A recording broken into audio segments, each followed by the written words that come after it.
flames in union. And today we're here to talk about a very important topic, which is the identity shift that needs to happen in order to be successful on your twin flame journey. Yeah, so this is something that's really important, and I don't feel like a lot of people have talked about it. But one thing we wanna start with is that it's important on your twin flame journey to realize that the relationship between twin flames is different than any other relationship that you've ever had. It's not simply two people dating. It's not two people just coming together, to have a relationship for your life. That's part of it. But the truth is you are twin flames, and twin flames share a very specific purpose for coming together. And that purpose with each other is to ascend and, to raise your consciousness. To raise your vibration Raise together. your vibration. Yeah. Yeah, I really feel like this is an important piece that I think people have to make this shift in their minds to really start to see and feel success on their twin flame journey, which is that this is not going to be like any other relationship where you just do a few things and you get together. This is a lifestyle shift. The identity shift is seeing yourself as a twin flame. It's essentially healing this idea that, that you're in separation, this identity of being in separation, towards an identity of union, to see that you are unity, to see that you are a twin flame. Right. Yeah. Yeah, and we don't mean this in a way of pressuring yourself where it's I gotta change. Right. No. This is something that happens naturally. As you progress on your journey. But one thing we want to make clear in regard to the journey is that this is a journey of ascension. And to be clear on what ascension is releasing anything that is misaligned and is not aligned to love, and clearing all that out of your consciousness so that you can align to love. And the more you align to love, eventually, with your twin flame, you'll reach Harmonious Twin Flame Union, but then beyond that, you'll reach perfect union, which is essentially the same thing as enlightenment or being perfectly aligned with love or with the divine. Now, with that, in order to be able to ascend, again, you have to let go of everything that is out of alignment. And that can look like certain patterns, behavioral patterns, certain choices you're making. Beliefs about yourself. Which is really kind of what's at the core of those patterns and choices, right? Right, exactly. Because those beliefs about yourself, on some level, you're telling yourself that you're separate from love. You're separate from the divine. And those beliefs are what keep you where you're at. And as you clear out those beliefs and those patterns, that's what allows your vibration to raise. That's what allows you to ascend. Now, patterns, different types of patterns, for example, they can look like things in relationships where certain partners are petty, and maybe, in a secret way inside their mind or inside their heart, they're vengeful towards their partner. Or they're secretly doing things, or they're, these are things that, sure, maybe other people aren't aware, but your heart knows. And these are things like patterns to be released, and through emotional honesty. Did you have something? Yeah, well, I was going to say that in a soulmate dynamic, you might lean on some of those patterns as a way to maintain harmony, as a way to kind of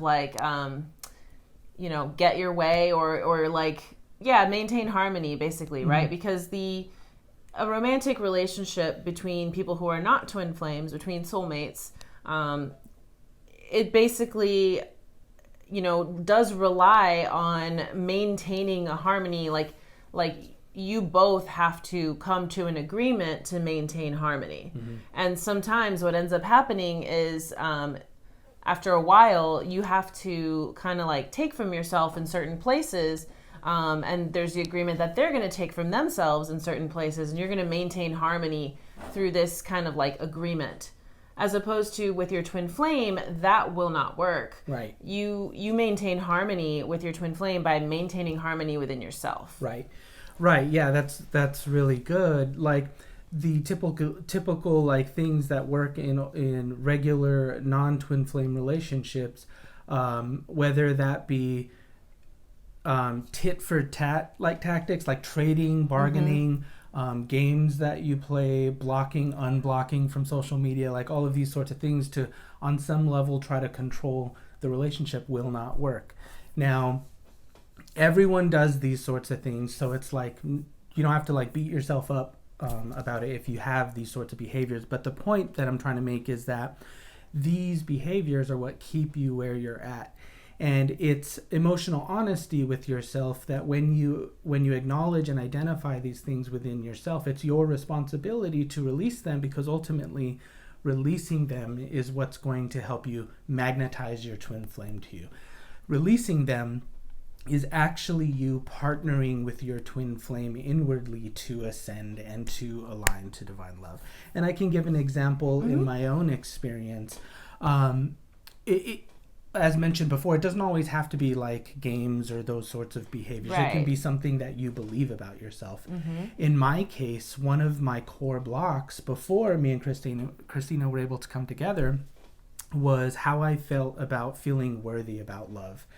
And on a deep level, I believed that I was not lovable, and I believed that I was not worthy of love. And this affected me in many ways. It affected my confidence, and because it affected my confidence, that affected the choices that I made in my life. And those choices that I made, even though I was making them to the best of my ability at that time, they were still affecting me in a certain way, and they were blocking me from really blossoming and from really growing in my own life. And as I started using the mirror exercise and following the teachings of union, I began to heal in those spaces, and the more love that I gave to myself, I really realized like, wow, I really am worthy of love. I really am lovable. And, you know, there were, of course, other blocks and stuff that I had to heal, but ultimately that was one of the big core blocks that I had to heal in order for me and Christina to like come together. And that's just an example, right? That can be something you believe about yourself, something you believe about love. Oh, true love doesn't exist.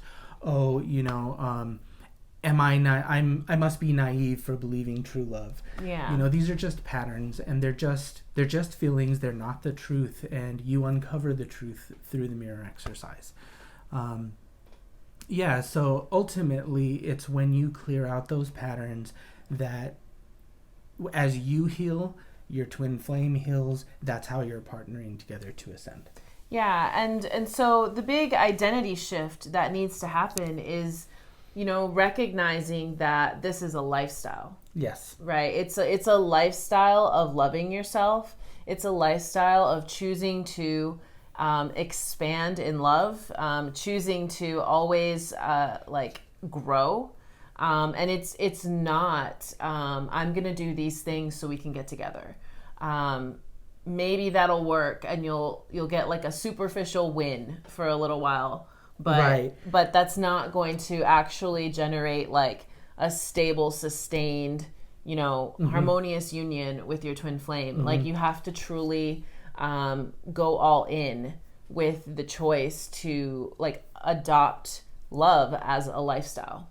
Right, exactly. And what jumped out at me, what you were talking about, is the word sustained. Yeah. And like the only way to sustain being with your twin flame has to become a new lifestyle. It has to be a lifestyle change, because even when you come together with your twin flame, the blocks and the upsets don't stop. Right. And there's more inner work to do. You continue doing, and that can only happen with a new lifestyle. And the blocks and the upsets won't stop until you're ascended, until you're in perfect harmony with love. Right. And like that's kind of just the nature of this human experience, right? Is growth. And so you don't need to feel bad about yourself for having blocks and upsets come in your path. Like that's going to happen. There is not a human being on earth that isn't Exactly. working through challenges. And so it's really just, really like making this shift towards recognizing that you're choosing a lifestyle of love, and you can really choosing to go all in with that. Right. And this is for both twin flames. It goes for the divine masculine, it goes for the divine feminine. They choose together in their core, and as you choose to make new lifestyle choices, lifestyle changes, your twin flame automatically does, because they're one with you. Good. Yeah. Do you have anything else that you want to add? No, that feels complete to me. That feels complete to me too. So thank you very much for watching our video this week. We hope you enjoyed this content. If you want more content like this, please like and subscribe to our channel. And once again, me and Christina are twin flame coaches, ascension coaches. We do private coaching, and we also do twin flame readings. If you're interested, check out the link below to our website, oneconnectedlove.com. And as always, thank you very much, and we'll see you next week.